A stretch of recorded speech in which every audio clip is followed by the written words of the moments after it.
Hey guys, Zach with Northwest Chrome. Today we're going to be tying up a hobo spey.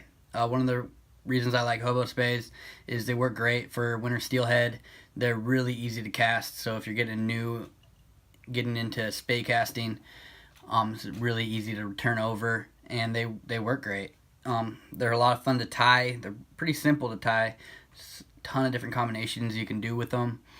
Today we're going to be doing orange marabou, because I got a little bit of this orange marabou right here, because this winter I plan on fishing the sandy up here in Oregon a lot, and orange is one of the popular colors that seems to work real well there. So if you're up in this area, remember that. Anyways, so first one we got a 40mm shank right here. A lot of times these shanks come with a little loop at the end. I'm not a big fan of those, so I just cut those off. You don't have to, just not my favorite thing in the world. Then put on the stinger hook, got a little fire line right there. I like to use the fire line because it fits through the eyelid a lot better, and when you're tying these, you don't need the biggest hook in the world, so it just seems to fit through that a lot better. The wire can be a little bit of a pain. A couple of things to look at: make sure when you tie it forward, you loop it back under, tie it again, make it a little more secure, and put the stinger hook upside down. That'll help with the hook set.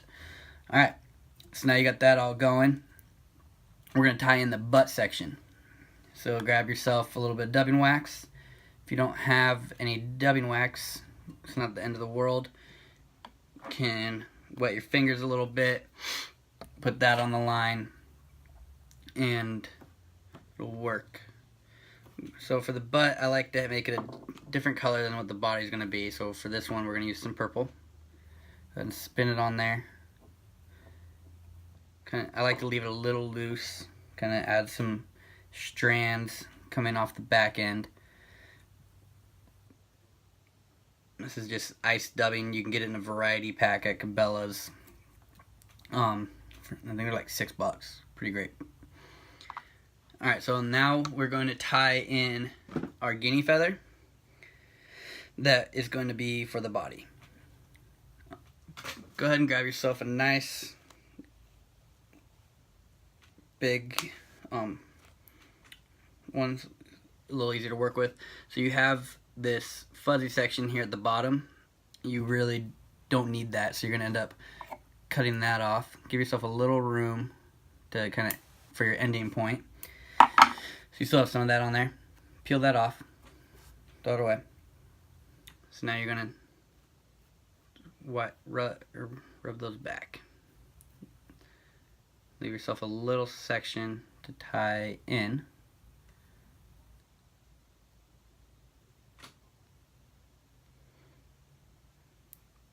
And you're going to grab the top part that you were just grabbing, or holding on to. You can tie that in.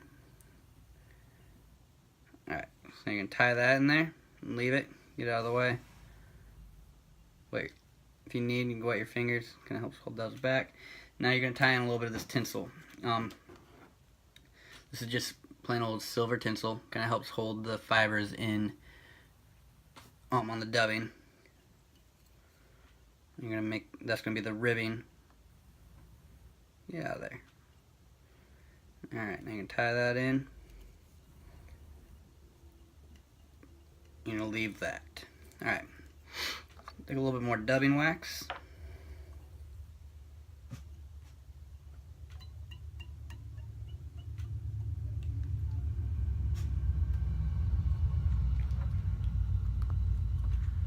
Now you're gonna grab some for the body. For the body, we're going to use some chartreuse. The body's not all that long, so you don't need that much dubbing. So don't overdo it. For the body, I like to tie it in a little tighter. Alright, so now you're going to start this right in front of where you had the butt section. Even overlap it if need be. Alright, now tie that in. Next, you're going to do the ribbing.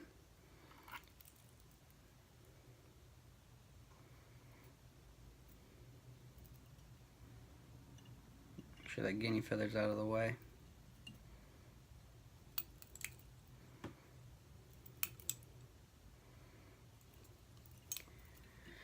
Wrap behind it a couple times.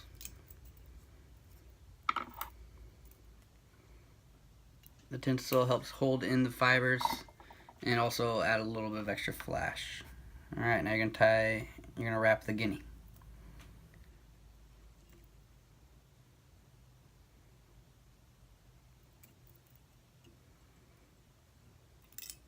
While you're doing this, one in front of the other, kind of work those fibers back, make sure you're not getting any stuck in the wrapping like I just did there.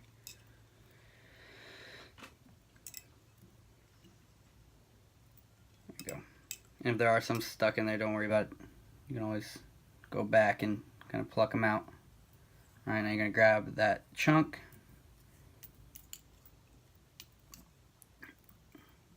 Wrap behind it. Cut off the rest of that stem that you left to give yourself some room. Wrap that down. And this is a time where you want to make sure this is nice and like fluffed up, because this is what's going to hold the marabou from making sure it doesn't just collapse when it's in the water. So this kind of helps give it a little more body, a little thicker, because without this it can have a tendency to just flatten out, and that doesn't work as well. So you can either take a dubbing brush, or if you're cheap like me, old toothbrush. And you're just gonna kind of brush that out.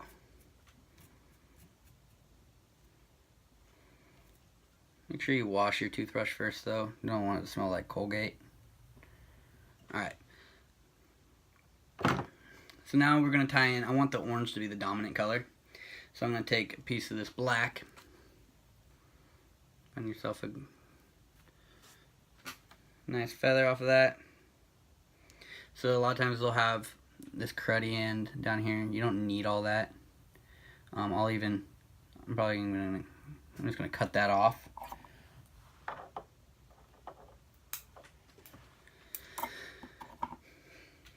Leave yourself a little, that feather sucks, it's all twisted.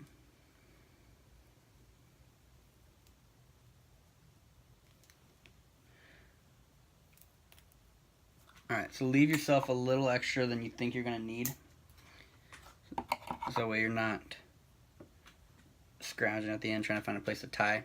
So these things can be a little difficult to work with. A little trick that I've picked up is if you wet your fingers, kind of brush it down. Kind of makes it a little more manageable and easy to work with. So you're going to leave that little stem on the top. You're going to lay that out in front, like so. Give that a couple wraps. Grab it. Pull it back. Now give it a couple wraps. Alright, so now you're going to wrap forward to your ending spot. Now you're going to grab it with your clamp.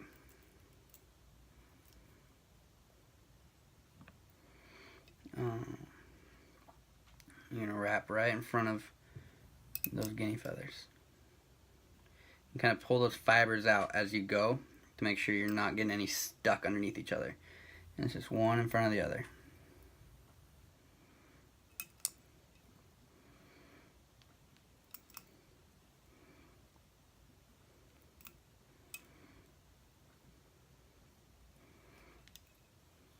You don't want it sticking straight back, because you want it to get into the water and have some good body in there. And if it's just sitting straight back, all it's going to do is just look like a glob of feathers floating in the water. Alright, so now you got your first section in. You can tie in some flash in now, or you can tie it in after. For this one, sometimes I like to tie it in beforehand, kind of makes it a little more subtle. You don't see as much of the tips. So for this one, we're just going to go. A lot of times I'll do it after. This time, we're going to put it in the middle. A little rule of thumb I go by is I try to keep odd numbers of strands. I like 5s, and so kind of like whether it's strands or you go with groups. So this is pretty thin flash, so I'm just going to do groups. So tie in half of that. Grab the bottom half. Tie that in.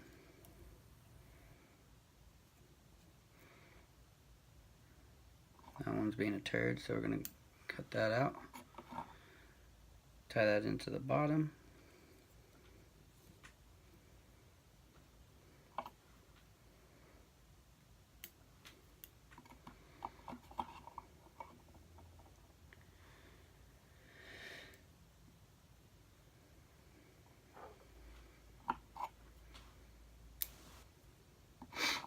One more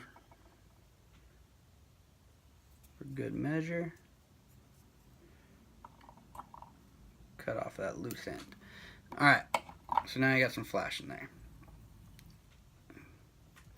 Now make sure you're not twisting around too much, because you don't want any clumps in there. And so if you're winding around too much, it's just that thread's gonna end up just bulking up on you. Alright, so now we're gonna tie in our main color, in this instance orange. Like before, we're gonna cut off that glued down end, strip away all those loose fibers, take it like this.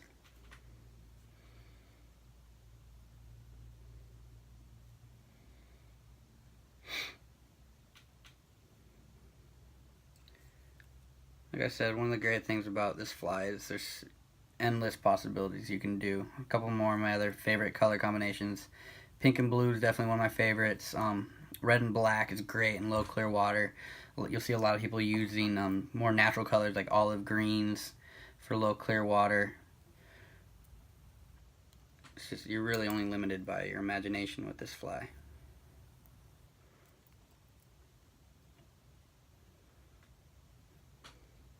And with each twist, you're going to grab the fibers you just did, pull them back a little bit.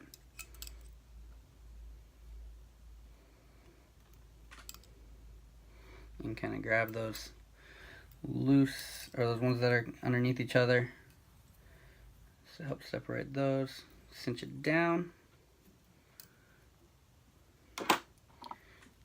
Cut off that. Hold your thread with your finger to make sure you're not going to cut that. I've done that way too many times. Got a little bit of a chunk over here. I'm going to cut. Make sure to keep that eyelet nice and clear. Nothing more frustrating than frozen hands, steelhead fishing in 30-degree weather, and you can't get your line through the eyelet because, like a dumbass, you tied it shut.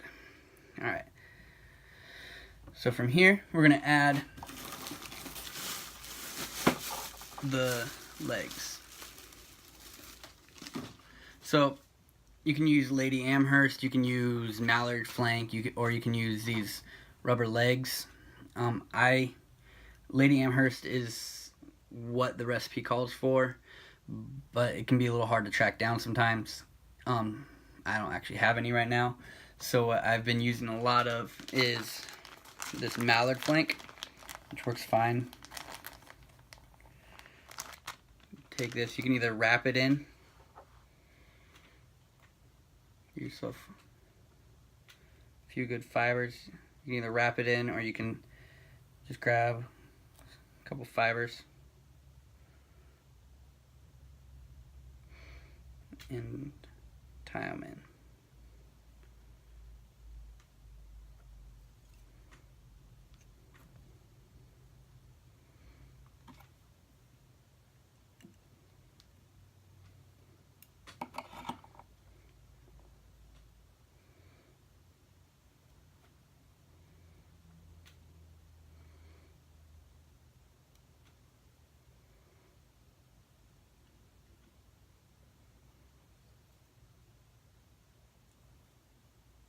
Got a couple turns. Cut the loose ends. Alright, now you're gonna clean up the head. Make sure you make it a nice even head.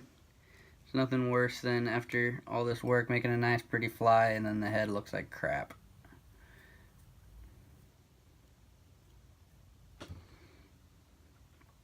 Alright, so now we're going to give it a couple whip finishes. Looks alright.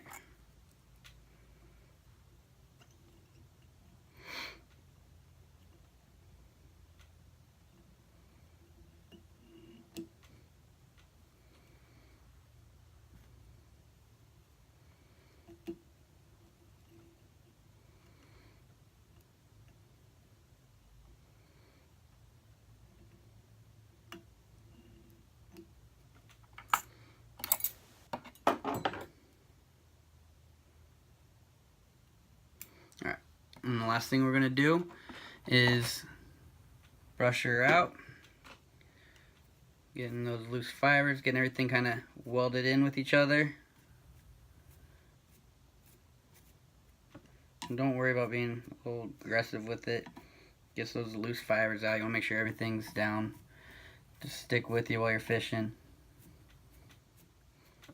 Give it a good brushing forward. It molds those fibers in together nicely. And then